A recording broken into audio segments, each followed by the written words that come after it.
बहुत बहुत आभार संचालक महोदय, बड़े ही सुंदर शब्दों में आपने हम सबों का स्वागत किया है। इसके लिए अतिरिक्त आभार के आप अधिकारी हैं। मैं आप सबों का स्वागत करती हूं आज के इस खूबसूरत सत्र में, जहां हमारे बीच दो विद्वान पधारे हुए हैं। श्रीनाथ विश्वविद्यालय के अंतर्राष्ट्रीय हिंदी महोत्सव 2022 की आज की सुबह में आप सबों का बड़ी गर्मजोशी के साथ मैं स्वागत कर रही हूं। हम लोग एक बहुत खूबसूरत विषय पर आज चर्चा करने पहुंचे हैं और इस विषय का ताल्लुक सिर्फ विषय पर बात करने से नहीं है। इस विषय का ताल्लुक हमारे देश की संस्कृति से है। इस विषय का ताल्लुक हमारे देश के कोने कोने में बसे उन सारे लोगों की जीवन शैली से है, उनकी अभिव्यक्ति से है, उनके विचार से है, उनकी उद्भावना से है, जो मिलकर भारत बनते हैं, हमारा प्यारा देश भारत। 1 मिनट के लिए, 10 सेकंड के लिए, 30 सेकंड के लिए अपनी आंखें बंद कीजिए, जितनी देर बंद कर सकते हैं, और सोचिए कि हमारा भारत का रंग कैसा होगा। आपने सोच लिया होगा और आपने देखा होगा कि उसमें विविध रंग हैं, कोई एक रंग आपको नहीं दिखा होगा, है ना ऐसा? और ये विविध रंग ही भारत की शक्ति है, भारत की सुंदरता है।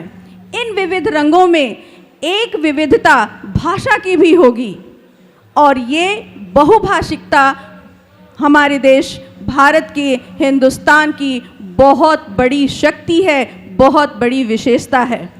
इस विशेषता को इस हिंदी महोत्सव में हम लोग जाने नहीं देंगे, चर्चा का विषय बनाएंगे और कई खूबसूरत बातें उभार कर इस मंच पर ले आएंगे, जिससे हम लोग अपने देश के एक सुंदर समन्वित राष्ट्र को बनाने और उसको विकसित करने में आप सबों को और हम सबों को दिशा निर्देश लेंगे, हम सब दिशा निर्देश लेंगे। तो आइए, कहते हैं कि 4 कोस पर बानी बदले 8 कोस पर, 4 कोस पर पानी बदले, माफ़ कीजिएगा, 4 कोस पर पानी बदले 8 कोस पर बानी, यानी हर 4 कोस पर पानी का रंग, पानी की का स्वाद बदलता है और हर 8 कोस पर बानी बदलती है। ये भारत की विशेषता है। आइए यहीं से बात शुरू करती हूँ कि भारत की बहुभाषिकता और ये विशेषता किस तरह से भारत की शक्ति बनती है और ये किस तरह से भारत में दिखती है। मैं बढ़ती हूँ अपने बीच पधारे एक बहुत सुविचारित, एक बहुत बड़े विद्वान की ओर। उनसे मैं ये पूछना चाहूँगी कि सर, आप किस तरह से इसको देख रहे हैं कि भारत की बहुभाषिकता भारत की बहुत बड़ी शक्ति है, हमारी हिंदी की जीवनी शक्ति है। मैं आवाज़ दे रही हूँ डॉक्टर वशिष्ठ नारायण त्रिपाठी सर को, जो कृतकार्य आचार्य हैं, काशी हिंदू विश्वविद्यालय वाराणसी से हमारे बीच पधारे हैं। वहाँ से बस आप इस पर अपने विचार दें। हमारे समक्ष ये बहुत बड़ा प्रश्न है कि बहुभाषिकता हमारी शक्ति है या सीमा है। मैं तो समझती हूँ शक्ति है, और आप इस दिशा में हम लोगों का मार्गदर्शन करें। संचालन का प्रारंभ करने वाले उदय जी और इस चिंतन मनन कार्यक्रम को दिशा देने का काम करने वाली संध्या जी, विश्वविद्यालय के संस्थापक शंभू महतो जी, गोविंद महतो जी, कुलाधिपति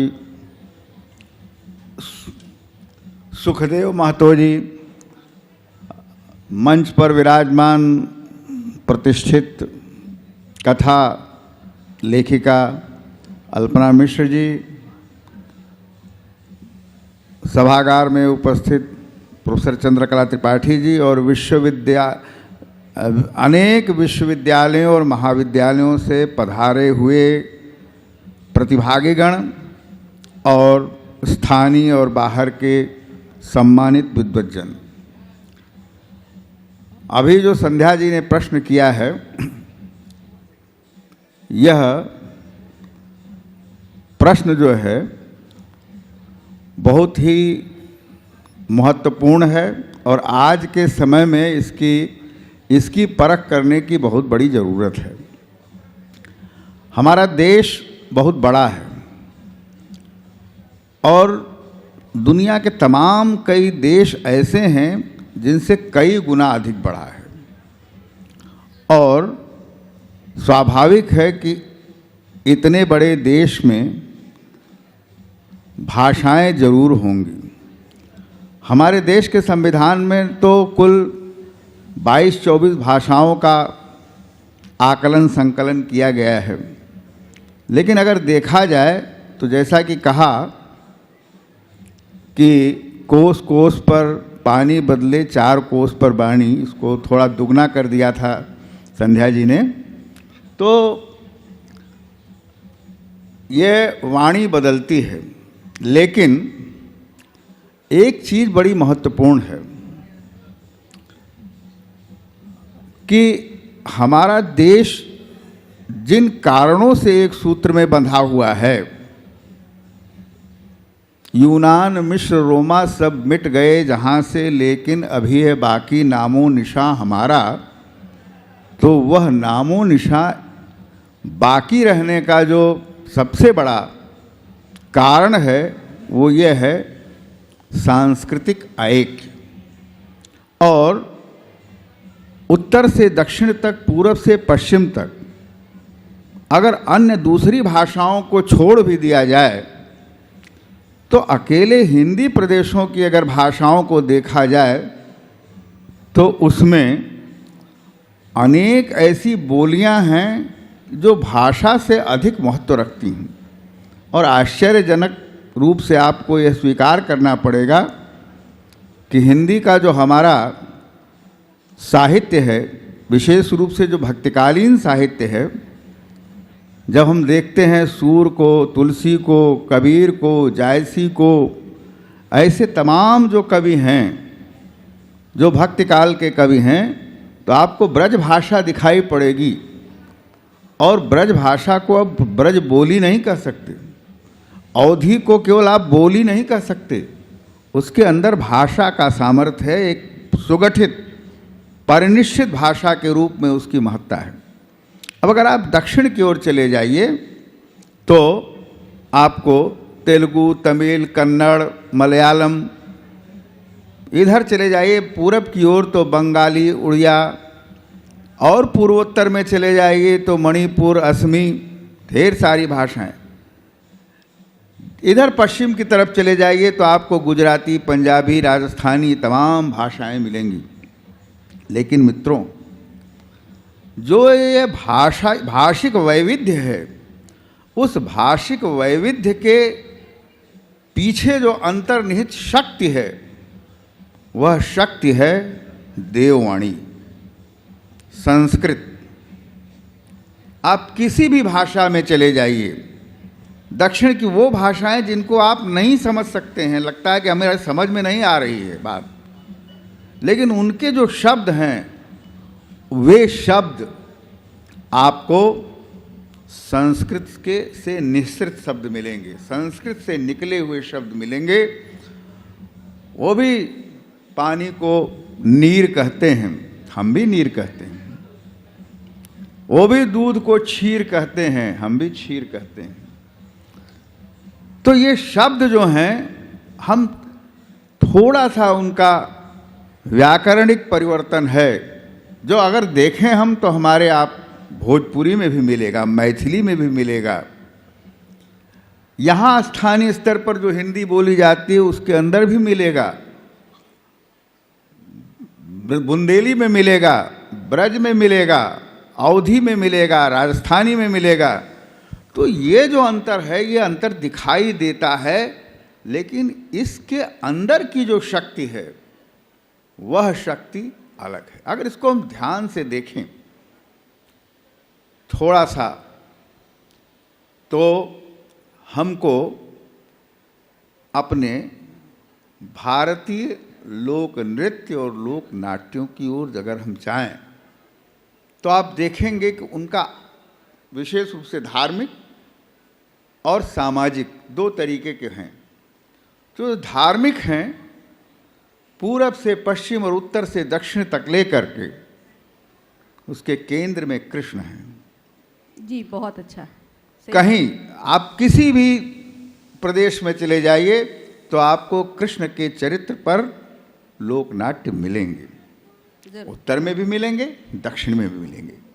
पूरब में, असम में तो ब्रज बोली में ही शंकर देव ने प्रारंभ किया था। उनके यहाँ का जो नाट्य है वह कृष्ण पर आधारित है, जो मथुरा वृंदावन में भी हम इनको खेलते हैं। जी, जी। तो आपको इसको मानना पड़ेगा कि जो एक अंतर्लय है, एक अंतःसरिता जो है, जो करंट के रूप में चल रही है, एक तरंग के रूप में पूरे देश में वर्तमान है, वह है हमारी अपनी सांस्कृतिक निजता, जिसके कारण हम अलग दिखाई देते हुए भी हम अलग नहीं हैं। बहुत बहुत ख़ास बात आपने कही सर, बहुत खूबसूरत बात कही कि हमारी सांस्कृतिक एकता और सांस्कृतिक एकत्व, एक तरह का अनेकता में जो एकता दिखाई देता है, वही हमको बांध कर रखता है, वही हमारे भारत की भाषिक पहचान है। हालांकि बहुभाषिकता उसके अंदर वर्तमान है, ये एक चुनौती भी हमें देती है। ये बहुभाषिकता हमें एक बहुत बड़ी चुनौती देती है, जो जीवन के हर क्षेत्र में ये चुनौतियां हमारे सामने आती हैं। यह चुनौती हमारे अपनी जीवन शैली में हो, हमारे शिक्षा के क्षेत्र में हो।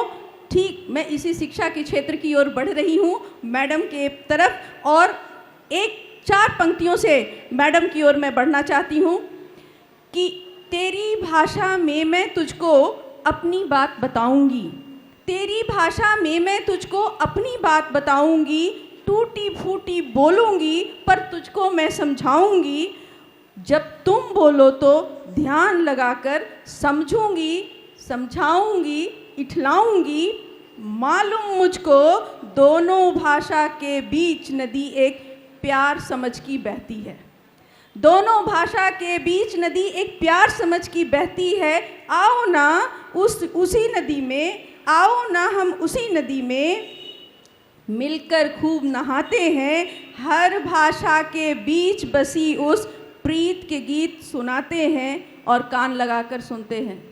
आइए कान लगाकर सुनते हैं अपनी आज की अतिथि और वक्ता के रूप में पधारी डॉक्टर अल्पना मिश्रा मैडम की ओर। महाशया प्रोफेसर हैं हिंदी विभाग दिल्ली विश्वविद्यालय की, और मैं महाशया की ओर बढ़ती हूँ एक छोटी सी शंका लेकर कि यदि भाषिक बहुभाषिकता और भाषिक विविधता हमारी बहुत बड़ी शक्ति है, तो कक्षा के अंदर जब हमारे बच्चे बैठते हैं तो वो विभिन्न भाषाओं के परिवारों से आते हैं और विभिन्न संस्कृति से आते हैं, तो उनकी परेशानियों से कैसे हम निपट सकते हैं और क्या क्या चुनौतियां वहां हमारे सामने आती हैं और कैसे उनसे निपटा जाए, कैसे एक एकत्व का भाव पैदा किया जाए, कैसे एक छोटा सा हिंदुस्तान उस कक्षा में बनाया जाए। मैडम। सबसे पहले तो मैं बहुत धन्यवाद देती हूँ श्रीनाथ विश्वविद्यालय को, कुलपति महोदय को और हिंदी महोत्सव की उनकी पूरी आयोजक समिति को कि उन्होंने मुझे ये अवसर दिया, यहाँ आमंत्रित किया। और यह जो अनुभव हुआ आते, ये गीत इतना मैंने सुना था, आज इसको इतने अच्छे रूप में देखा, आरंभ है प्रचंड, तो इतने अच्छे अनुभव से मैं वंचित रह जाती, तो इसके लिए बहुत धन्यवाद। और एक और धन्यवाद कि एक ऐसे समय में आपने यह विषय चुना है भारत के बहुभाषिक वैशिष्ट्य को लेकर के, क्योंकि आज भी हमारे भारतवर्ष में 1000 से ज़्यादा भाषाएं बोली जा रही हैं और बहुत सी कुछ भाषाएं तो बिल्कुल लुप्त होने के कगार पर पहुंच रही हैं। तो हमारी बहुत सारी ज़रूरी चिंताओं में से एक ज़रूरी चिंता ये भी है कि कैसे उन्हें बचाया जाए, कैसे उनको हम लेकर साथ चलें। तो इसलिए ये विषय बहुत प्रासंगिक है। और इसी के साथ मैं कहूँगी कि भाषा सिर्फ उतनी नहीं होती जितनी हमें हमारे चारों तरफ दिखाई पड़ती है। हमारे स्वीकार में जो वो हमें बता दी गई है कि संप्रेषण का माध्यम है, सिर्फ उतनी ही नहीं है, उससे कहीं बहुत ज़्यादा है। भाषा को समाजशास्त्रियों ने कहा ही था, भाषा एक जीवित परिवेश है। मनोवैज्ञानिकों ने कहा कि भाषा सबकॉन्शियस माइंड है, व्यवहार चेतना के स्तर पर बात की। अगर जीवित परिवेश है तो कैसे है, उसके भीतर क्या क्या है, उसकी संरचना के भीतर क्या क्या है। एक भाषा के भीतर उसके इतिहास की करवटें देखिए, इतनी छोटी चीज़ नहीं है भाषा। उसके इतिहास की करवटें हैं, उसकी परिस्थितियों की, समय काल की सलवटें हैं, उतार चढ़ाव के चिन्ह हैं, संघर्ष की वो अनुगूंजें हैं, और प्रेम का जो प्रकृति का, प्रेम का वह जो अथाह चला आ रहा है, वो भी रचा बसा है। इन सब से मिलकर भाषा एक परिवेश निर्मित करती है। आप साथ लेकर चलते हैं, आप भाषा को अकेले नहीं। आप जो सस्योर ने, भाषा वैज्ञानिक सस्योर ने कभी कहा था कि भाषा बातचीत में घटित होती है। ठीक है, एक बुनियादी बात है, लेकिन बातचीत में क्या क्या और घटित हो जाता है भाषा के साथ। आपकी मानसिकता, आपके समाज की संरचना, आपके समाज का मनोविज्ञान, आपके समाज का इतिहास, आपके तमाम सारे वो जो बीते हुए और आने वाली वो सारी जो अनुगूंजें, वो भाषा के भीतर कैसे छिपी हुई है। आप ये देखिए, एक थ्योरी है कि लैंग्वेज डिटरमाइंस सोसाइटी। भाषा समाज को प्रभावित करती है। वह भाषा जो मनुष्य निर्मित थी, जिसने मनुष्य ने जिसे अपनी आवश्यकता के लिए निर्मित किया था, वह भाषा एक समय जा कर के इतनी सामर्थ्यवान हो जाती है कि वह पूरे कल्चर को, पूरी सोसाइटी को, मतलब भाषा इतनी बड़ी शक्ति है, इतनी बड़ी चीज़ है। एक कहानी मुझे याद आती है, कई बार मैं जिक्र भी करती हूँ, नन्ही लाल चुन्नी की। हम सब ने बचपन में पढ़ी हुई है। नन्ही लाल चुन्नी जाती है, छोटी बच्ची, जंगल पार उसकी नानी रहती हैं, जंगल से गुजर कर जाना है। मना किया जाता है कि मत जाओ, लेकिन नहीं मानती है। नानी से प्यार है, प्यार के आगे तो सारे रुकावटें, विघ्न, बाधाएं, ये तो बहुत छोटी चीज़ें हैं।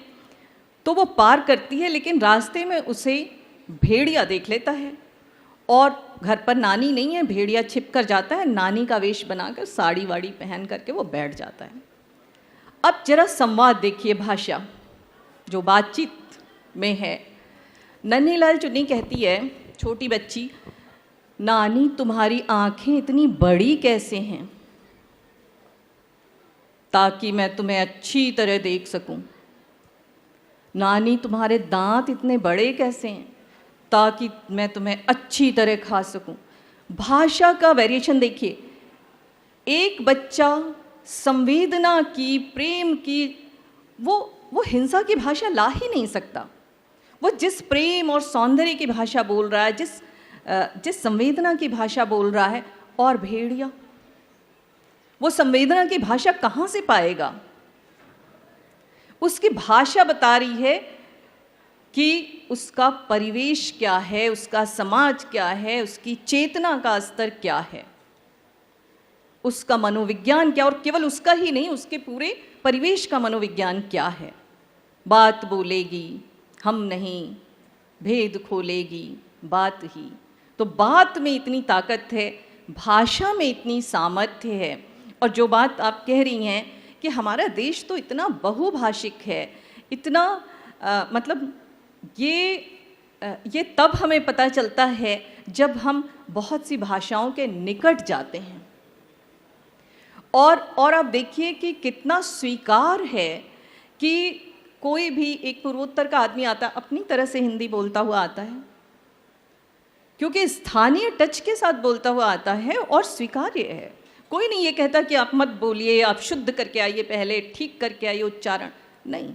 उड़ीसा का आदमी अपनी तरह से, बंगाली अपनी तरह, सब अपनी अपनी तरह से बोल रहे हैं। और त्रिपाठी जी ने एक जिक्र किया था कि ब्रज भाषा भक्ति काल का, तो दक्षिण के लोग, दक्षिण के कवियों ने, विद्वानों ने ब्रज सीखी थी ब्रज में कविता लिखने के लिए।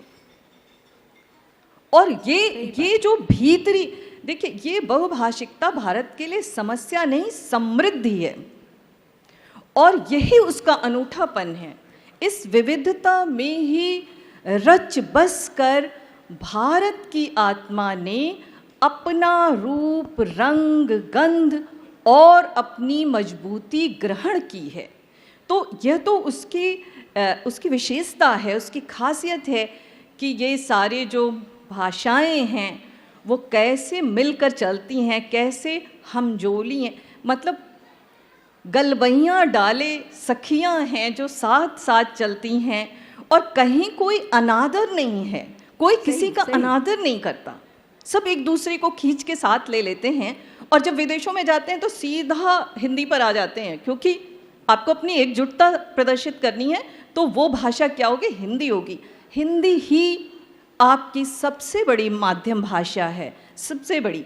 और जब मैं अपना उपन्यास लिख रही थी जो कि झारखंड की पृष्ठभूमि पर है, अस्थि फूल, तो मुझे संथाली भाषा के निकट जाने का बहुत मौका मिला, बहुत सीखा मैंने, बहुत जाना भाषा के सौंदर्य को, उसके नाद को, उसके लय को आप तभी जान सकते हैं जब आप उसके निकट जाते हैं।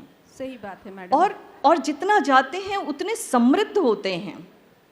ऐसा नहीं होता आप बहुत बहुत पाकर आते हैं, बहुत कुछ लेकर आते हैं, बहुत कुछ देकर भी आते हैं, आदान प्रदान चलता रहता है, लेकिन ये भारत की एक ऐसी अनूठी विशेषता है। और कक्षा में भी इसका मुझे नहीं लगता कि कोई ऐसी, जो मैंने कहा कि कोई अनादर नहीं होता, बल्कि एक स्वीकृति है कि ये वहाँ से आ रहा है, अच्छा, बल्कि एक कहते हैं अच्छा वहाँ के हो, बिहार के हो तो तुरंत पहचान लेते हैं। लेकिन ये नहीं होता कि आप उसको इनकार करें, आप स्वीकार करते हैं, और ये स्वीकार ही तो आपके अंतरात्मा को एक सूत्र में पिरो रहा है। तो ये तो विशेषता है। बहुत सुंदर, बहुत अच्छी बात आपने कही।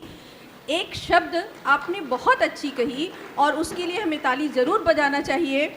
मेरे सामने बैठे दर्शक दीर्घा में सभागार में बहुत मेरे वरिष्ठ, मेरे अभिभावक और बहुत विद्वान सामने बैठे हुए हैं। हमारे दोनों विद्वानगण, जमशेदपुर की धरती के दो फूल हमारे बीच में बैठे हुए हैं, वो ज़रूर इस बात से सहमत होंगे, और आप सभी भी, कि एक बहुत बड़ी शक्ति है भारत में, वो है स्वीकार्यता।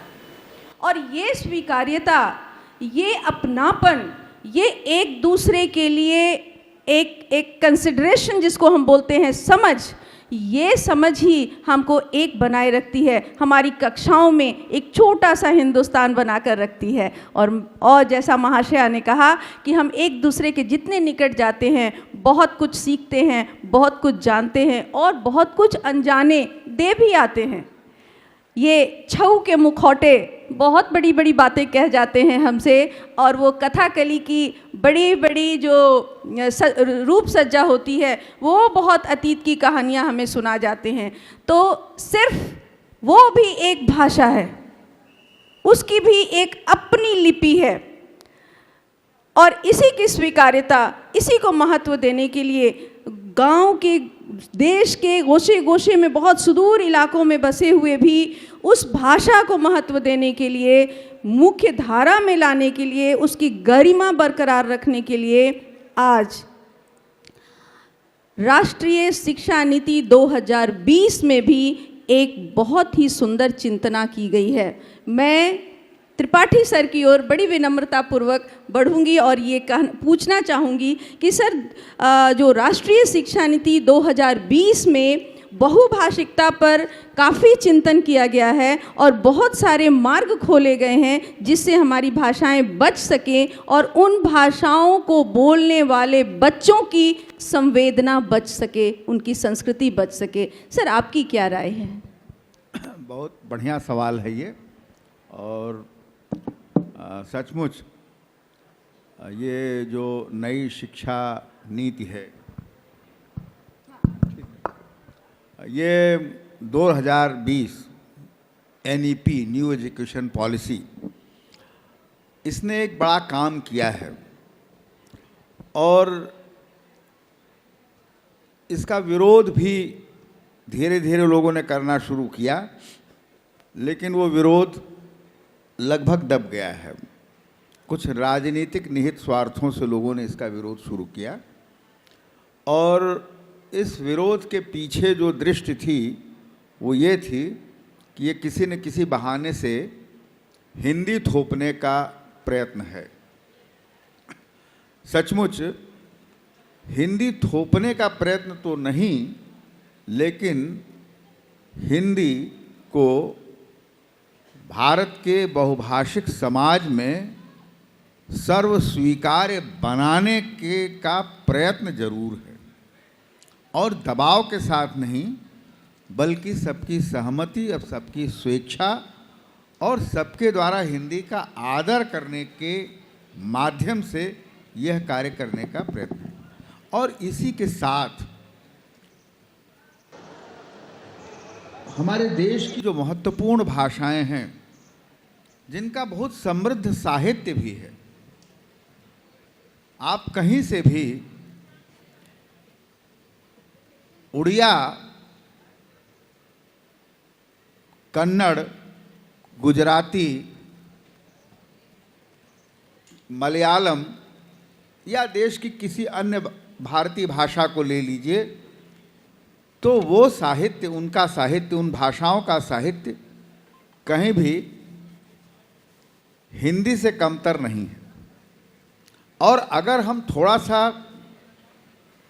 ज़्यादा बढ़ के कहें और लोग उसको स्वीकार करने में ना डरें, तो अंग्रेजी से भी उत्तम साहित्य भारतीय भाषाओं का है। बहुत अच्छी बात कहा आपने सर। लोग डरते हैं और एक आत्महीनता की भावना से ग्रस्त है हमारा भारतीय समाज भाषा के मामले में, और इसलिए अपनी भाषाओं के महत्व को न समझते हुए हम अंग्रेजी के दबाव में दब जाते हैं, और यह खतरनाक है। हमारे देश की जो वर्तमान सरकार है उसने इस बात को समझा है कि हम पूरे विश्व में गौरवान्वित ढंग से अपने को तभी प्रस्तुत कर पाएंगे जब हम अपनी भाषा की मजबूती के साथ खड़े होंगे। बहुत और अच्छी बात। इसीलिए उन्होंने केवल हिंदी की बात नहीं कही है, सभी भारतीय भाषाओं के उन्नयन की बात की है। ये जो न्यू एजुकेशन पॉलिसी है वो पुराने त्रिभाषा फार्मूले से कहीं आगे है। इसको उस रूप में देखने की जरूरत नहीं है, और इससे न केवल हिंदी बल्कि भारत की अन्य भारतीय भाषाएं जो हैं वो भी अपना महत्व प्राप्त करने की स्थिति में आगे बढ़ेंगी शिक्षा के माध्यम से। मित्रों, एक संकट जो हमारे विश्वविद्यालयों का है उसकी ओर मैं ध्यान आकर्षित करना चाह रहा हूं जी। कि ढेर सारे राज्य हैं, हमारा हिंदी राज्यों का जो प्रदेश है उसकी भी, कि हम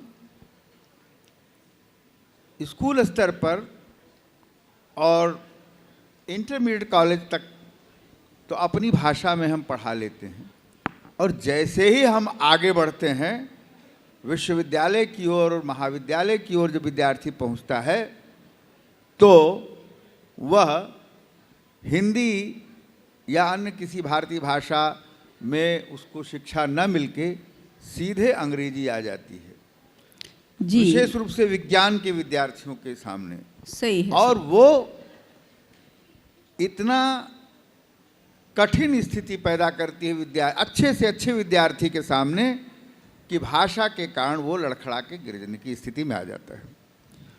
तो अगर हम अपनी भाषा को इतना सामर्थ्यवान बनाएं कि हम उच्च शिक्षा का माध्यम भी उसको बना सकें, तो इस मामले में भोपाल में जो खुला हुआ है अटल बिहारी वाजपेयी विश्वविद्यालय वो कार्य कर रहा है, जो मेडिकल और इंजीनियरिंग की पढ़ाई के लिए भी वो पाठ्यक्रम तैयार कर रहा है हिंदी में। भाई इस बात पर ताली बजनी चाहिए। इसी तरीके से दूसरी भारतीय भाषाओं का भी प्रयास हो सकता है और वो इसमें समर्थ हो सकते हैं।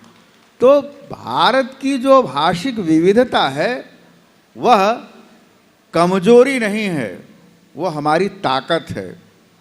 और उस ताकत के कारण ही यह देश सांस्कृतिक तौर पर और शिक्षा के तौर पर और ज्ञान के तौर पर हमको एक भी बनाए हुए है और मजबूत भी बनाए हुए हैं।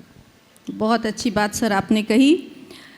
मैं बात को थोड़ा और आगे बढ़ाती हूँ। और सर ने बताया कि भोपाल में विश्वविद्यालय में हिंदी माध्यम से तकनीक की और चिकित्सा की पढ़ाई शुरू हो गई है। थोड़ी बहुत जो मुझे जानकारी है, अभी 14 विश्वविद्यालयों में इंजीनियरिंग की पढ़ाई यानी यांत्रिकी की पढ़ाई हिंदी माध्यम से शुरू की जा चुकी है। सर के अब आपके यूनिवर्सिटी में भी ये शुरू हो चुका है सर। जी जी, तो ये इस बात के लिए आपको ढेर सारा साधुवाद और आपको ढेर सारी बधाइयाँ कि आपकी यूनिवर्सिटी में भी यांत्रिकी की पढ़ाई हिंदी माध्यम से शुरू हो चुकी है। और देश के 14 विश्वविद्यालयों में ज़रूरी तौर पर तय मामला है कि वहाँ शुरू हो चुकी है ये बात। ये तो रही शिक्षा की बात और हमने शिक्षा के ढेर सारे आयाम। जी सर, आपने जो बात कही, अभी जो IIT BHU के जो निदेशक हैं, उनके पहले जो थे प्रोफेसर राजीव संगल, उन्होंने ये बहुत बड़ा काम किया कि जिसके कारण ये संभव होने की स्थिति आई है। उन्होंने भाषा विज्ञान का एक अलग से विभाग खोला IIT BHU में, और उसमें हिंदी और अंग्रेजी और भोजपुरी के विशेषज्ञों को जो है रखा, ताकि आगे चल करके उसकी पढ़ाई को दिशा देने का हम लोगों की ढेर सारा साधुवाद और धन्यवाद महोदय तक पहुंचा दीजिएगा, अपने कुलपति महोदय तक ज़रूर पहुंचा दीजिएगा, क्योंकि ये बहुत ही अच्छी बात है कि भाषा विज्ञान का एक विभाग खोला गया है जो पूरे भाषाई तौर पर हम स्वावलंबी कैसे हो सकें हर क्षेत्र में, इसकी देख रेख वो करता है। मैं भोजपुरी भाषी हूँ, ये सुनकर मुझे बहुत खुशी हुई। IIT BHU की बात मैं कर रहा हूँ। बनारस हिंदू यूनिवर्सिटी में भाषा विज्ञान का बहुत पुराना विभाग है। जी जी, IIT की मैं बात कर रही हूँ। BHU परिसर में ही है, लेकिन पहले वो BHU का ही IT था, इंजीनियरिंग कॉलेज था, लेकिन इंस्टीट्यूट ऑफ टेक्नोलॉजी अब वो एक स्वायत्त संस्था है गवर्नमेंट ऑफ इंडिया के अधीन, लेकिन है BHU के CSIR के अंतर्गत होगा। हाँ जी जी, सीधे शिक्षा मंत्रालय के अधीन है वो। जी जी और विज्ञान मंत्रालय के। जी जी जी जी, तो बहुत अच्छी बात, बहुत अच्छी सूचनाएं हिंदी के पक्ष में मुझे मिल रही हैं, और हिंदी और हमारी भाषा के पक्ष में ढेर सारे कदम उठाए जा रहे हैं। वर्तमान दौर में हम इस मुकाम पर पहुंच रहे हैं कि हम स्वावलंबी होने की, भाषाई स्वावलंबन की दिशा में हम आगे बढ़ रहे हैं। ये तो हुई शिक्षा के क्षेत्र की बात। मैं आती हूँ थोड़ा, एक बहुत बड़ी साहित्यकारा, कथाकारा हमारे बीच में बैठी हैं, तो इनके साहित्यिक अनुभव का लाभ उठाते हुए मैं मैडम की ओर मुखातिब होंगी। और आपसे मैडम एक बात मैं जानना चाहूँगी, हम लोग सब जानना चाहते हैं कि साहित्यिक और सांस्कृतिक आदान प्रदान किस तरह से इस बहुभाषिकता को सहज बना सकता है, और हमारी संस्कृति के आदान प्रदान का माध्यम बन के किस तरह से हमारे एकत्व को, हमारी एकता को और भाषिक एकता को सहजता प्रदान कर सकता है। हुआ क्या है कि जब से कभी कभी मेरे प्रश्नों पर भी ताली बजा दिया कीजिए। टेक्नोलॉजी ने एक नया एरिया खोला है साहित्य के लिए भी, और हुआ ये है कि पहले भाषाएं, मतलब बड़ी मुश्किल से हमारे पास ट्रांसलेशन मिल पाते थे, अनुवाद की एक बड़ी समस्या हुआ करती थी, और कई बार ऐसा होता था कि हमें कन्नड़ का कुछ पढ़ना है तो अंग्रेजी के माध्यम से पढ़ रहे हैं, या हमें किसी और भाषा का कुछ चाहिए, बांग्ला का चाहिए, तो लेकिन बांग्ला के तो फिर भी अनुवाद कुछ हुए, लेकिन बहुत सारी भाषाओं के अनुवाद नहीं मिल पाते थे।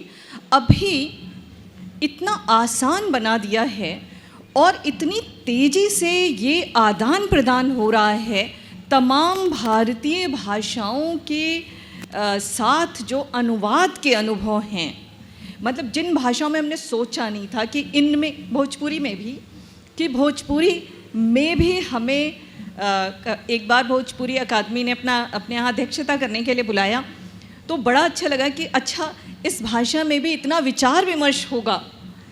तो बड़ी प्रसन्नता सी हुई कि हाँ, मतलब ये एक बड़ा और अच्छा बेहतर कदम हम उठा रहे हैं।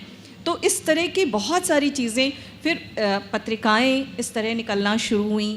ज़्यादा प्रकाशन के क्षेत्र में एक अच्छा जो नए लोग आए, छोटे छोटे बहुत प्रकाशक आए और उन्होंने नए तरह से काम करना शुरू किया। तो अनुवाद का जो क्षेत्र खुला उसने बहुत समृद्ध किया है, बहुत आसानी से चीज़ें आ जा रही हैं। मेरी कहानियों का इतना अनुवाद हुआ, बहुत सारी, मलयालम ने पूरी कहानियों का अनुवाद कर डाला, सारा ही, पंजाबी, बांग्ला। जी मैम, क्या अद्भुत है। मलयालम भाषा इस मामले में जैसे मैंने महाशया ने कहा, मलयालम भाषा इस मामले में वहाँ के लोग बहुत सजग हैं, बहुत सजग। मेरी भी कुछ कहानियों का अनुवाद मलयालम में है। तो बहुत सारी भाषाओं ने, जो जिन भाषाओं की हम बल्कि कल्पना नहीं करते थे, जो हम कह रहे हैं कि वहाँ तक भी अनुवाद ने अपना विस्तार किया। और उन लोगों को मतलब लगातार ये काम करना और इतने बड़े स्तर पर करना, पहले इतने सहज रूप से हिंदी लेखकों के पास नहीं आ पाते थे, कम हो पाता था, बहुत सारी दिक्कतें थीं, कठिनाइयाँ थीं। अभी ये चीज़ बड़ी सहज हुई है। और इतना ही नहीं है, ये अनुवाद, इन्होंने अपने क्षेत्र का इतना विस्तार किया है कि अनुवाद यहाँ होता है, पता चलता है दुनिया के किसी कोने से आपके पास खबर आ रही है कि अच्छा इस भाषा में आपको पढ़ा है। मेरे पास स्पेनिश के लोग स्पेनिश में पढ़ करके आए, तो ऐसे पता चलता है अच्छा वहाँ तक चला गया। तो ये केवल हिंदी की नहीं, बल्कि जो हिंदी की शक्ति बहुभाषिकता के भीतर छिपी हुई थी, उसका कमाल है। उसके कारण ये संभव हुआ कि उसने आगे बढ़ करके हाथों हाथ ले लिया हिंदी को। और ये सारे जो तुरंत आदान प्रदान हुए, उनका साहित्य मैथिली का हिंदी में, हिंदी का मैथिली में, इतनी तेज़ी से, इतना पहले कभी नहीं था। तो ये जो हुआ, इससे बहुत फ़र्क पड़ा है, इससे बहुत सांस्कृतिक जो आदान प्रदान है वो भी ज़्यादा सुलभ हुआ है, परिचय बढ़ा है, आत्मीयता बढ़ी है, सुगम हुए हैं रास्ते, ज्ञान के रास्ते खुले। ज्ञान के वे तमाम सारे जो क्षेत्र थे जहाँ तक सिर्फ इसलिए नहीं पहुँच रहे थे कि एक ये है कि भाई अभी इतना जानते नहीं हैं, उन्होंने कहा लीजिए हम आपको देते हैं, आप जान लीजिए। तो ये जो एक विस्तार लिया है, इसकी वजह से बहुत सहजता आई, बहुत आसानी से पहुँच बढ़ी है। और इसकी वजह से कहीं ना कहीं एक सूत्रता की जो हमारी विशेषता थी, उसने भी अपने को मजबूत किया है। सही मैडम, बहुत अच्छी बात आपने कही कि हम लोगों का अनुवाद एक ऐसा माध्यम बना, अनुवाद एक ऐसी प्रक्रिया बनी जिससे हमने एक साहित्य को दूसरी भाषा में समझना देखना शुरू किया। और एक संस्कृति को, एक साहित्य सिर्फ साहित्य नहीं होता है, अपने साथ पूरी संस्कृति, पूरी जीवन शैली, पूरी संवेदना समेट कर अपने में रखता है। और जब वो दूसरी भाषा में स्थानांतरित किया जाता है, उसका ट्रांसलेशन होता है, उसका ट्रांसकृति उसकी होती है, तो वह दूसरे लोगों तक अपनी बात पहुंचाता है, अपनी संवेदना को पहुंचाता है। सर, ये तो हुई अपने देश की बात, भाषा और बोलियों की बात।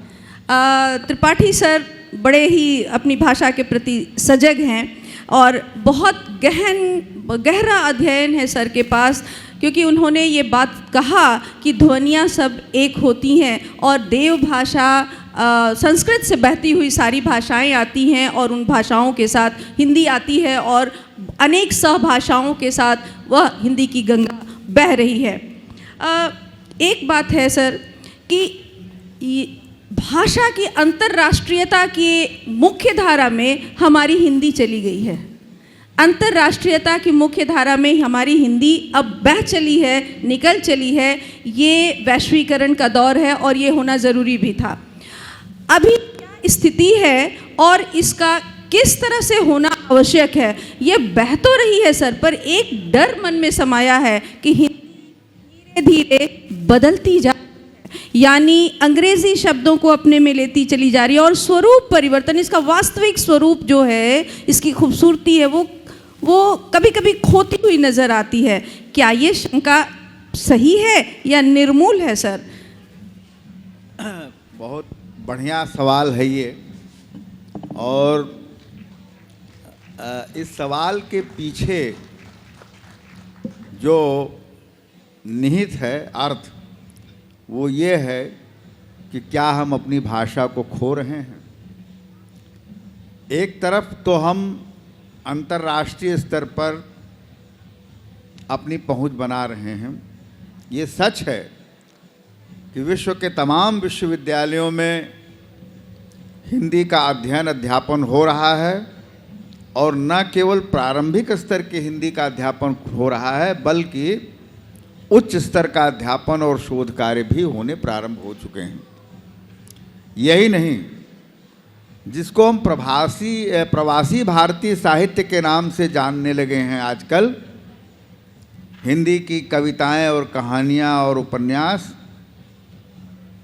जो आज से 10 साल, 15 साल, 20 साल पहले इक्का दुक्का फुटकर में था, एक आध दो नाम हम लोग जानते थे, उषा, प्रियंवदा, सुसुम बेदी, अब उसमें कम से कम दर्जनों नाम जो है जुड़ चुके हैं, और बड़ा ही समृद्ध साहित्य प्रवासी भारतीयों का विशेष रूप से हिंदी में आ रहा है। और वो किसी भी मायने में अगर उसकी अगर हम समीक्षा करें तो लगभग वो जो हमारे देश के अंदर रह कर के लिखने वाले लोग हैं, उनसे आगे तो नहीं लेकिन पीछे भी नहीं, हम इतना कह सकते हैं। क्योंकि उनका जो मूल आधार है वह तो भारतीय परिवेश ही रहा है, और बहुत कम ऐसे लोग हैं जिनका जन्म भी वहीं हुआ हो और अब वो लिख रहे हों। प्राय वो लोग हैं जिनका जन्म प्राय भारतवर्ष में हुआ है। जी। जो दूसरी बात इसके साथ जुड़ी हुई है जी, वो ये है कि हिंदी बोलते समय जी, हम दूसरी भाषाओं के शब्दों को लेते हैं, कभी कभी हम वाक्य को भी लेते हैं। तो यहाँ हम जोड़ना चाहेंगे कि देखिए, ये भाषा विज्ञान का एक सिद्धांत है कोड मिश्रण। जी, सही। तो जैसे हम बोलते हैं, बहुत ज़्यादा आदत है, जो प्राय जो विद्यार्थी कॉन्वेंट स्कूल से पढ़ कर के आए हैं वो बोलेंगे कि मैं आ तो रहा था बट रिक्शा नहीं मिला, बट हमारी मेट्रो छूट गई। लेकिन वो नहीं कह पाते हैं, वो बट बोलते हैं। तो ये तो एक सामान्य सी बात है। लेकिन जब हम एक वाक्य पूरा, आधा वाक्य हिंदी में बोलें और आधा वाक्य हम अंग्रेजी में बोलें, तो वो कोड मिश्रण है। जी सर। वो भाषा विज्ञान के सिद्धांत में आता है। जी जी जी। देखिए, अंग्रेजी क्यों विश्व में अंतर्राष्ट्रीय भाषा के रूप में समृद्ध हुई? जी। अंग्रेजी ने जो सबसे बड़ा काम किया वो यह कि जहाँ जहाँ वो अंग्रेज गए, एक छोटे से टापू पर बसने वाला देश, उसके लोग जिन जिन देशों में गए, वहाँ वहाँ से उन्होंने शब्दों को लिया सर। लिया। अगर हम कहें तो ये भी कह सकते हैं उन्होंने शब्दों को चुराया जी। और अपनी भाषा में उनको फिट कर दिया। तो अगर हिंदी भी यह कार्य कर रही है जी। कि दूसरी, जैसे एक बहुत बढ़िया उदाहरण दिया जाता है, जो शब्द अंग्रेजी का मैंगो है वो हमारे तमिल का मंकाई है। जी जी जी। तो उसी से मैंगो, आम को मैंगो बनाया अंग्रेजों ने। जी जी। तो यह हमारी कमजोरी नहीं है, यह हमारी भाषा की ताकत होगी अगर हम अन्य भाषाओं के शब्दों को हम लेते हैं। लेकिन उनकी जहाँ जरूरत, विशेष रूप से साइंस और टेक्नोलॉजी के क्षेत्र में यह समस्या आती है कि उन शब्दों को अगर हम हिंदी बनाएं तो या तो वो हिंदी दुरूह हो जाती है, जो सामान्य शब्द जो अंग्रेजी का है उससे कठिन हो जाती है, और या तो वो समझने लायक नहीं रह जाती है। सही ऐसी कहा सर स्थिति आपने। में अगर हम भाषा में दूसरी भाषा, अपनी भाषा में दूसरी भाषाओं के शब्दों को लेते हैं तो ये गड़बड़ नहीं है, बल्कि अच्छी बात है। लेकिन हमको अपनी भाषा की जो सामर्थ्य है उसको छीन नहीं करना चाहिए। बहुत अच्छी बात आपने कही कि हमारी भाषा की जो खूबसूरती है, सचमुच ताली बजाने योग्य बात है कि अपनी भाषा की जो खूबसूरती है, इसकी व्याकरणिक संरचना, इसका जो वाक्य संरचना इसकी है वो बराबर बरकरार रहे, और जिन शब्दों की ज़रूरत है उन शब्दों को हम बाहर से ले सकते हैं। ये सच बात है कि चामस्की और सेसूर ने कहा था कि भाषा एक सामाजिक प्रक्रिया है। दोस्तों, जब समाज में परिवर्तन आएगा, विकास होगी, तकनीक आएंगे, तो भाषा में भी परिवर्तन आना लाजमी है, और ये परिवर्तन आएगा ही, इसे कोई नहीं रोक सकता है। प्रश्न एक और है, जब अंतर्राष्ट्रीयता की बात चली है और मैं महाशया की ओर बढ़ रही हूँ, इन्होंने कई देशों की यात्राएं भी की हैं, तो एक पीढ़ी जो हमारी यहाँ से गई है बाहर विदेशों में, वह पीढ़ी के बाद एक दूसरी पीढ़ी तैयार हो रही है जो मूल रूप से भारतीय है, भारतीय माता पिता के संतान है, और वो वहाँ है जो हिंदी बोलते थे उनके संतान हैं। अब उनकी भाषा और उनका साहित्य जो वो पढ़ें, उनकी जन्मभूमि तो वहाँ भले ही हो गई, पर वो मूलतः तो भारतीय माता पिता के, भारतीय भूमि के संतान हैं। तो हमारे साहित्य को कैसे उन तक पहुंचाया जाए और उनके सम्मत बनाया जाए, मैडम बहुत संक्षेप में आप इस बात को ज़रूर बताइए कि किस तरह से उन बच्चों को, जो नई पीढ़ी तैयार हो रही है, उसको हमारी संस्कृति और हमारी भाषा से कैसे जोड़ के रखा जाए। क्या हम करें अपने साहित्य में, कौन सा जुगत लगाएं कि वो हमारी अपनी संस्कृति और अपनी भाषा से जुड़े रहें। बहुत बहुत जायज़ चिंता है ये होना चाहिए। बच्चे चाहते हैं जुड़ना, बच्चों में ये इच्छा है कि वे अपना साहित्य जाने। एक बार एक सॉफ्टवेयर इंजीनियर ने अमेरिका से लौट कर कहा मुझसे, हम सिर्फ इसलिए आए हैं क्योंकि हम अपने लेखक से मिलना चाहते हैं, हमारी भाषा के लेखक कहाँ हैं। तो इसका मतलब वो चाहते हैं, पर उन तक हम बहुत हद तक नहीं पहुंच पाते हैं या बहुत कम पहुंच पाते हैं। हम ज़्यादातर उन चीज़ों पर निर्भर हो जाते हैं जो बड़ी लाइब्रेरीज़ हैं, जहां तक हम पहुंच पाते हैं, अन्यथा नहीं पहुंच पाते। ये थोड़ा थोड़ा टूटा है। उसका कारण है जो इंटरनेट, किंडल वर्जन। सही कहा मैडम। किंडल से बहुत पढ़ रहे हैं, बहुत डाउनलोड हो रहा है, बहुत। मुझे तो इस बार थोड़ी ई रॉयल्टी मिली तो मुझे बड़ी हैरानी, मुझे लगा अरे ये तो बड़ा ही अच्छा है कि कहीं और बैठे हुए लोगों ने उसे पढ़ा है, तो ये तो बहुत अच्छा है कि हिंदी के लिए ये अच्छा है। तो ये थोड़ी थोड़ी सीमाएं टूटी हैं और वहाँ तक एक पहुँच बनी है। बहुत सारे ऐसे जो ऐप हैं वो भी ये काम कर रहे हैं पहुँचाने का, कि आप वहाँ बुक करते हैं और किताब पहुँच जाती है। तो इस तरह की चीज़ें आ रही हैं, लेकिन अभी उस मात्रा में नहीं है जिस मात्रा में होनी चाहिए। और दूसरे क्या है कि माता पिता भी चाहते हैं कि हिंदी बची रहे। बहुत कम लोग हैं जो बिल्कुल भूल गए हैं, बड़ी खुशहाल स्थिति है। नहीं, भूल गए हैं, कुछ लोग भूल भी गए हैं, ऐसा भी है।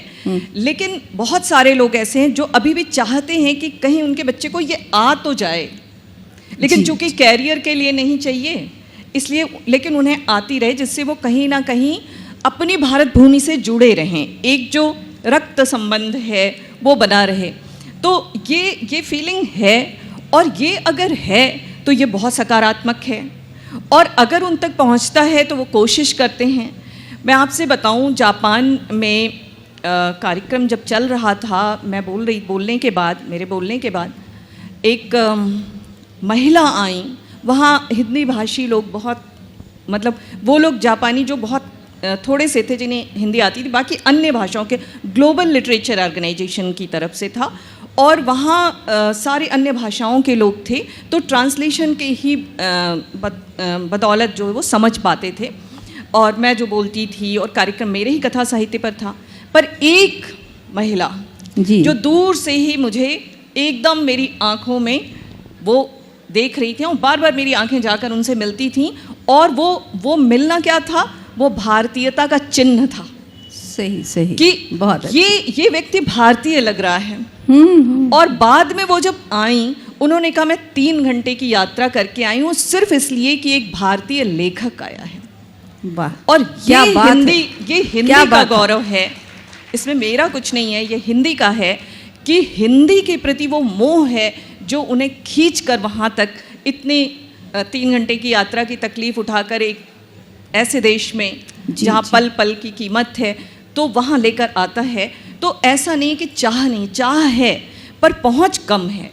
ये पहुँच जितनी बढ़ेगी, और इस स्तर पर काम तो कोशिशें तो हैं, कोशिशें हो रही हैं, ये जितनी ज़्यादा बढ़ेगी, जैसे दुनिया की तमाम भाषाएं हैं उन्होंने लेना शुरू कर दिया हिंदी का साहित्य। मेरे अभी जिस अस्थिफूल उपन्यास जो संथाल परगना पर केंद्रित है, झारखंड की भूमि पर, यहाँ के संघर्ष को दिखाता, उसे बहुत सी विदेशी भाषाओं ने अनुवाद के लिए ले लिया। जी जी तो ये जो अनुवाद के लिए लेना है, ये भी है कि हिंदी साहित्य से कनेक्ट कैसे करें। बहुत तो एक अच्छी जुड़ने की कोशिश है, कभी सीधा भाषा को पढ़कर और कभी अनुवाद के माध्यम से साहित्य तक पहुंचकर, पर ये कोशिश हो रही है। और अगर ये और बढ़े, ज़्यादा बढ़े, अधिक से अधिक बढ़े, ज़्यादा से ज़्यादा लेखक पहुँचें, तो ये बहुत अच्छा होगा। कुछ दिन पहले एक यूके का कार्यक्रम मुझे बुलाया था, ऑनलाइन हो रहा था, आमंत्रित थी मैं। उसमें एक युवा बच्चे ने सुभद्रा कुमारी चौहान की कविता पढ़ी। बहुत अच्छी बात है। तो मुझे बड़ा अच्छा लगा। मैंने कहा इतना यंग है ये बच्चा, इसने इतने साफ उच्चारण में, जी जी जी भारतीय रक्त का है और इंग्लैंड में पला बढ़ा है, वहीं पैदा हुआ, वहीं पला बढ़ा, लेकिन उसने साफ उच्चारण में पढ़ा। तो जोड़ने पे जुड़ते हैं और पहुंचने पर उन चीज़ों का स्वागत करते हैं। जी, इच्छा जी, है जी। मन में, अंदर कहीं तड़प है उनके। हाँ, सही बात है। आपने ये बहुत अच्छी बात कही कि जननी जन्मभूमिश्च स्वर्गादपि गरीयसे, ये हमेशा हर जगह याद रहती है सब बात को कि हमारी जननी जन्मभूमि होती है और वहाँ की भाषा हमारी अपनी भाषा होती है। वो उसमें हम अपनी बातें कहते हैं, हमारे माता पिता, हमारे पूर्वजों की बातें वहाँ की भाषा में लिखी हुई होती हैं। तो एक बात मुझे भी ऐसा लगता है महाशया कि यदि हम साहित्यकार, आज के साहित्यकार अपनी संस्कृति और अपने जीवन शैली, अपनी अच्छी बातों को, अपनी विरासत को अपने साहित्य में बार बार और अच्छे रूप में उद्धृत करते रहें, लिखते रहें, तो यह साहित्य जब उनके पास जाएगा तो वो और अच्छी तरह यहाँ की संस्कृति को, यहाँ की विरासत को, यहाँ के लोगों को, अपने लोगों को बहुत अच्छी तरह से समझ सकेंगे। मैं एक बात संध्या मैं कहना जी। चाहूँगी, एक अच्छा समझदार जेन्युइन लेखक होता वही है जो अपनी परंपराओं को जानता है, उसके पास इतिहास बोध होता है और उसे वो कैसे लेकर, मतलब वो उसे कैसे नया करता चलता है, ये उसमें क्षमता है, तभी वो पहुंचाता है चीज़ों सही को। बात है मैडम, सही बात है, सही बात आपने कहा। और अब इस कार्यक्रम को मैं थोड़ा और विस्तार दे रही हूँ, इतने तक नहीं रख के थोड़ा और विस्तार कर रही हूँ। हम लोगों ने 2 विद्वानों से बहुत गहरी और बहुत सुंदर बातें सुनी और बहुत ज्ञान हम लोगों को मिला, बहुत सारी दिशाएं मिली, बहुत आयाम खुले। मैं इन्हीं खुले आयामों से पहुंच रही हूं आप तक, सभा में बैठे हुए हमारे श्रोतागण तक, जो हमारे दर्शकगण तक, जो इस कार्यक्रम का लाभ उठा रहे हैं। तो मैं छोड़ती हूं अपनी कुर्सी और बढ़ती हूं आपकी ओर और आपसे मुखातिब होती हुई पूछना चाहती हूं कि क्या आपके मन में अभी भी कुछ शंका बची हुई है? कुछ शंका बचा हुआ है तो मैडम से, और सर हमारे बीच में बहुत विद्वत जन हैं, आप कोई पूछ सकते हैं पर हाथ उठाइए। तो हेलो, आप में से कोई?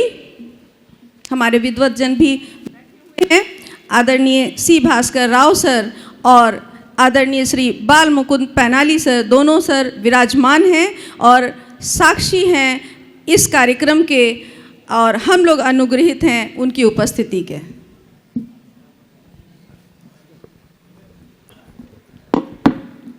जी, आप अपना नाम अवश्य बताएंगे महाशय।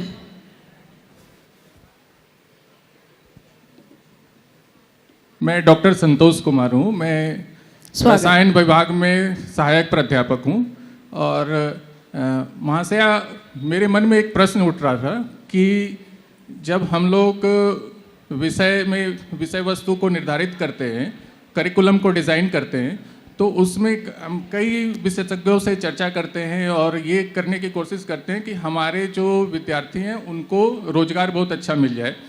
और तो मैं कई विश्वविद्यालयों से कांटेक्ट किया इसके, और ये मुझे पता चला कि कई विश्वविद्यालय जो हैं वो विदेशी भाषा जैसे रसियन, फ्रेंच, जर्मनी, ये सब जो जर्मन लैंग्वेज है उसमें भी अपने पाठ्यक्रम को, मतलब जो उनका रसायन विभाग हो चाहे जो भी हो वो करते ही हैं, साथ साथ में फॉरेन लैंग्वेज को भी वो अपने पाठ्यक्रम में ऐड कर रहे हैं। तो मैं मंच पे उपस्थित जो विद्वान हैं उनसे ये पूछना चाहता हूँ कि इस विषय पे वो क्या सोचते हैं कि क्या ये करना अच्छा है या कैसा है। प्रोफेसर साहब, आप किस विद्वान से पूछ रहे हैं? दो बड़े दिग्गज हमारे मंच पे हैं, आप एक दिग्गज का नाम बताइए। मैं दोनों से आप ही। मैं त्रिपाठी सर के पास आती हूँ। सर, आप कुछ बताइए। देखिए संतोष जी, ये आप विज्ञान के संदर्भ में ये बात कर रहे हैं कि विज्ञान के जो विद्यार्थी होते हैं उनको रशियन, जापानीज, जर्मन आदि भाषाएं पढ़ने की सलाह दी जाती है। तो इसके दो जवाब हैं। पहला जवाब तो वो है जो आपके प्रश्न से दूर दूर तक संबंधित नहीं है। वो जवाब ये है कि संसार की जितनी भी भाषाओं का ज्ञान आपको हो सके ये आपके लिए सबसे अच्छी बात है। और हम जानते हैं कि बहुत से ऐसे विद्वान रहे हैं जिनको ढेर सारी भाषाओं का ज्ञान था। जब हम देखते हैं तो हमको पंडित राहुल सांकृत्यायन का नाम सामने आता है। बहुत अच्छा नाम सर आपने कहा। उनको ढेर सारी भाषाओं का ज्ञान था। एक और महत्वपूर्ण जानकारी आपको दे दें इस मामले में, महामना ने जब काशी हिंदू विश्वविद्यालय की स्थापना की तो उनके मन में जो बात थी वो ये थी कि हमारा जो विश्वविद्यालय होगा वो हर प्रकार के ज्ञान का केंद्र होगा। इसीलिए वहाँ चिकित्सा विज्ञान भी है, इसीलिए वहाँ अभियांत्रिकी भी है, समाज विज्ञान, मानविकी, कानून, संगीत और पारंपरिक साहित्य का ज्ञान होने के लिए वेदों उपनिषदों का ज्ञान हो। इसलिए एक संस्कृत महाविद्यालय है वहाँ जिसका नाम प्राच्य विद्या धर्म विज्ञान संकाय है, जिसमें लगभग पूरा जो संस्कृत विश्वविद्यालयों के समकक्ष है, वो केवल एक फैकल्टी है लेकिन वो उसमें सारी चीज़ें पढ़ाई जाती हैं जो किसी संस्कृत विश्वविद्यालय में पढ़ाई जाती हैं। तो महामना ने एक लक्ष्य रखा था। तो जो इंस्टीट्यूट ऑफ टेक्नोलॉजी के अध्यापक हुआ करते थे उनके लिए विभिन्न भाषाओं की कक्षाएं लगा करती थी और वो आते थे भारतीय भाषाओं को सीखने और विदेशी भाषाओं को सीखने के लिए।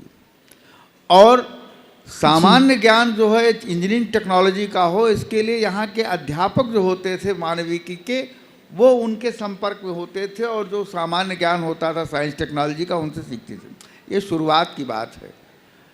तो हम ये एक उदाहरण है। दूसरा जो है जो आपके प्रश्न से संबंधित है वो ये कि विज्ञान के विद्यार्थी को उसके अध्यापक उन भाषा इसलिए कहते हैं कि कल को वह विद्यार्थी उच्च शिक्षा के लिए किसी विदेशी विश्वविद्यालय में पढ़ने जा सकता है, वो नौकरी करने जा सकता है, या बहुराष्ट्रीय कंपनियों का जो दौर है इस समय उसमें कहीं जाएगा वो, तो वह कैसे सरवाइव करेगा और कैसे उसको नौकरी उस कंपनी में मिलेगा। अगर उस भाषा का ज्ञान है उसको तो उस जगह उसको नौकरी जल्दी मिले। अभी कल जब हम लोग बेंगलोर से रांची आ रहे थे तो रास्ते में हम लोगों को एक लड़का मिला जो यहीं का है, रांची के पास किसी ज़िले का, जहाँ से आया।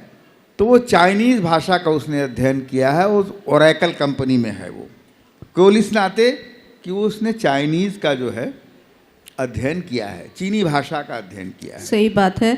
संजीव जी, आपके प्रश्न का उत्तर मिल गया होगा कि ये इसलिए पढ़ाया जा रहा है। सर ने कहा, मैं उसको थोड़ा सा सम अप कर देती हूँ, कि सर ने कहा कि बहुराष्ट्रीय कंपनियों का दौर चल रहा है और इस दौर में हमारे बच्चे, हमारी पीढ़ी, हमारे संतान, इस भूमि के जो नौजवान हैं वो पिछड़े न रह जाएं, अपनी भाषा के साथ वहाँ भी सक्षम हो सकें, समर्थ हो सकें, इसलिए सिखाया जा रहा है।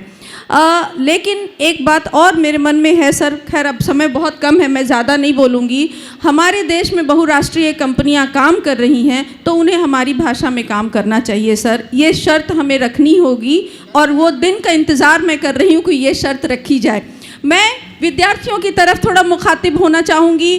क्या कोई ऐसे विद्यार्थी हैं जिनके मन में कोई शंका है, कुछ पूछना चाहते हैं, कुछ जानना चाहते हैं? जी मैम, कोई विद्यार्थी यहाँ पर हैं।